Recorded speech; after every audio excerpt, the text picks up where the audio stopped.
नमस्कार. अस्मिताच कुकिंग चॅनलमध्ये तुम्हा सर्वांचं खूप खूप स्वागत आहे. नेहमी एकाच पद्धतीने जर आपण भाज्या बनवत राहिलो तर घरातली माणसे कंटाळतात. जर तीच भाजी थोडीशी वेगळ्या पद्धतीने बनवली तर घरातील सर्वांना नक्की आवडेल. अशीच भरलेली दोडक्याची रेसिपी आपण बघणार आहोत. अगदी साधी सोपी, झटपट होणारी आणि तुम्ही टिफिनला सुद्धा ही भाजी देऊ शकता. इथे 1.5 पाव दोडका घेतलेला आहे. यामध्ये एक 4 दोडके आलेले आहेत. दोडक्याच्या ज्या शिरा आहेत त्या काढून घेऊन त्याच्या एक एक बोटाच्या आकाराच्या फोडी करून घ्यायच्या आहेत आणि त्याला मध्ये सुद्धा चिरा देऊन घ्यायच्या आहेत. दोडके चिरून बाजूला ठेवले की नंतर वाटणाची तयारी करायची. त्यासाठी 10-12 लसूण पाकळ्या, थोडंसं खोबरं आणि भरपूर अशी कोथिंबीर बिना पाणी घालताच मिक्सरमध्ये वाटून घ्यायचं आहे. त्यानंतर छोटे छोटे 2 कांदे मी इथे चिरून घेतलेले आहेत. कांदे चिरून झाले की टोमॅटो बारीक चिरून घ्यायचा आहे. टोमॅटो चांगला चिरून झाला की नंतर गॅसवरती कढई ठेवून त्यामध्ये 2 पळ्या तेल घालून घ्यायचं आहे. तेल गरम झालं की यामध्ये अर्धा चमचा जिरं आणि अर्धा चमचा मोहरी घालून घ्यायची आहे.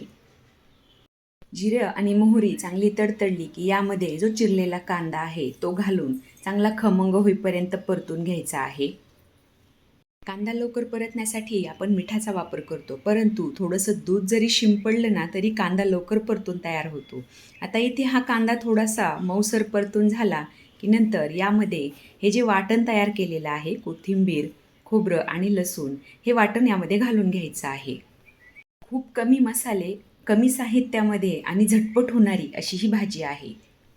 तुमच्या घरामध्ये जर कुणाला दोडका आवडत नसेल ना, तर अशा पद्धतीने करून खाऊ घाला. नक्की आवडीने खातील. आता हे वाटण आणि कांदा चांगला परतून झाला की यामध्ये टोमॅटो घालून परतून घ्यायचा आहे आणि नंतर सुके मसाले घालून घ्यायचे आहेत. त्यात सर्वात प्रथम अर्धा चमचा हळद घातलेली आहे.